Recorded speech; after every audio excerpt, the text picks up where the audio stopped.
So one of the guys I follow here, one of the YouTubers I follow here on YouTube, is someone I like to call for short VRV. And he recently put out a video where he talked about, well, I guess you could say his, I wouldn't say disdain, but his kind of like unsureness of the whole Batgirl Batman shipping in the series, the overall series, that is. And of course, this was punctuated by the fact that The Killing Joke, which came out several years ago, doesn't seem like it's been that long, which was one of the more anticipated animated adaptations of one of the best-selling graphic novels in DC Comics history, or recent history, decided to add in a prelude to the actual story, focusing on Batgirl, to kind of give more emphasis as to why her being shot and paralyzed because of said shot would play a very big, vast importance in the story. And it was in this added prelude that they decided to add in a certain scene. And that scene was Batgirl and Batman having sex. Now, of course, it's being animated, and even though it had an R rating, they didn't show said scene.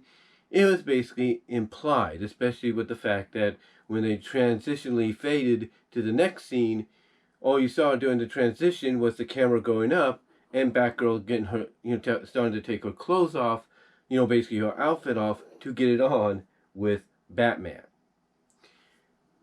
But again, why would someone like VRV and anybody else be against it? Well, I think VRV said it best in his video as well, that when you look at the names of the superhero personas, Batman, Batgirl, it pretty much speaks for itself. And also the fact that when you tie in the storyline that Batgirl in some adaptations actually has dated, if not is dating, someone around her rightful age, and that of course is Dick Grayson, aka Robin, aka Nightwing, aka one of the new Batman. Which, you know, I could see the argument there. I really can. Now, he did bring up how, kind of wrong this is, and how it makes Batman look somewhat like a jerk, if not a hypocrite. One of those reasons being is in the continuing comic book version of the animated adventures, which was definitely aimed at a more older audience than the original series. It basically has Barbara telling Bruce on one page that she's 7 weeks pregnant. And of course, Bruce thinks at first, okay, it's got to be Dick's kid. I'm going to congratulate him. But Barbara then has to cut him off there by saying, no, it's not Dick's kid because he's only been here for 3 weeks. Basically indicating to him, if not cluing him in, that it's your kid, not his. Now, it's basically moments like this and what we saw in the prelude that was added to the Killing Joke movie that really just, set people, you know, I guess you could say ablaze towards not liking this ship. Now, one person that's credited, according to VRV's video, for making this possible, this ship even an idea, was Paul Dini. Because I think the way VRV kind of, I guess, structured it in his video is even back in the 60s when Batgirl was introduced as part of the live action series, the 60s series with Adam West, that there was no implication there that something was between them. Nor was there any implication, in the comic books that followed, or any implication even during the beginning of the animated series, even though the first appearance of her in that one silhouette scene could say otherwise, but we're not sure. But the obvious question that VRV would ask throughout all this, even though he made his point throughout the video and pointed out certain reasonings why this is not, a good direction to go in, unless it's done appropriately or, justifiably, from a story perspective, the one question he and anybody else has when they talk about it is why? Why do this? Why go this route? When especially it's been established that Bruce Wayne, Batman, has a thing mostly for Selina Kyle, Catwoman, and that Robin, as I pretty much said earlier, has a thing with Batgirl. So Why do it? Why go that route, if you will? As I use my flashlight to check the time here, I do apologize. But anyway, why go that route? And I believe, in my opinion, I don't know if I've talked about this before when I've talked about this same subject in other videos, but I think, in my opinion, that the reason they did it is because they wanted to kind of have something in a very equivalent manner, almost to a Superman and Wonder Woman. Now you might say to yourself, well, Wonder Woman and Superman, that kind of makes sense.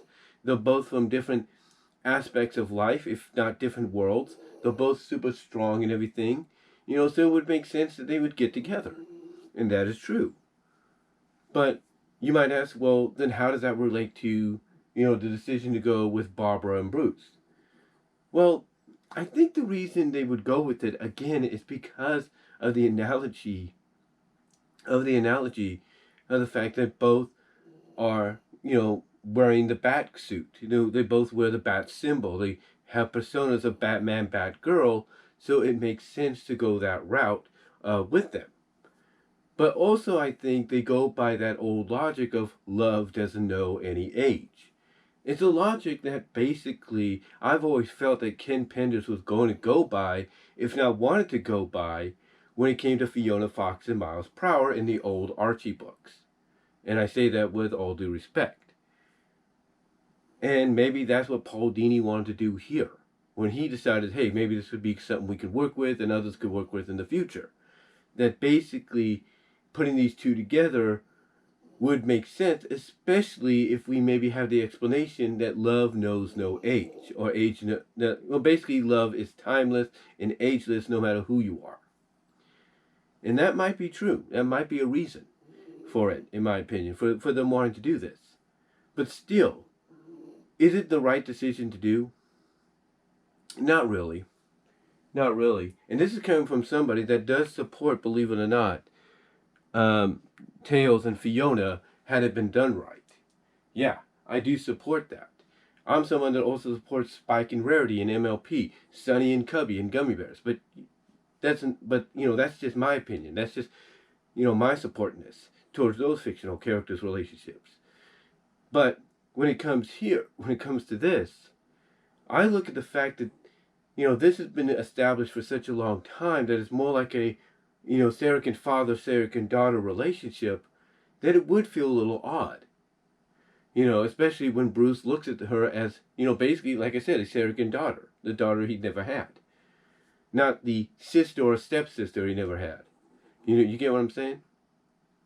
So I can see that and admit that this is one of those situations where it doesn't feel right. The other ones that I mentioned, in a way, kind of feel right because you could feel that natural chemistry. But even though the ages might be different, depending on your opinion. But again, this is one of those situations where I do kind of agree that it's something that probably shouldn't have been thought of, because basically what you're trying to do is change the status quo from what it was to what you want it to be. And it's something that not everybody's a fan of. But let me know what your thoughts are about the whole Batman-Batgirl relationship deal. Let me know down below, and I'll talk to you all later.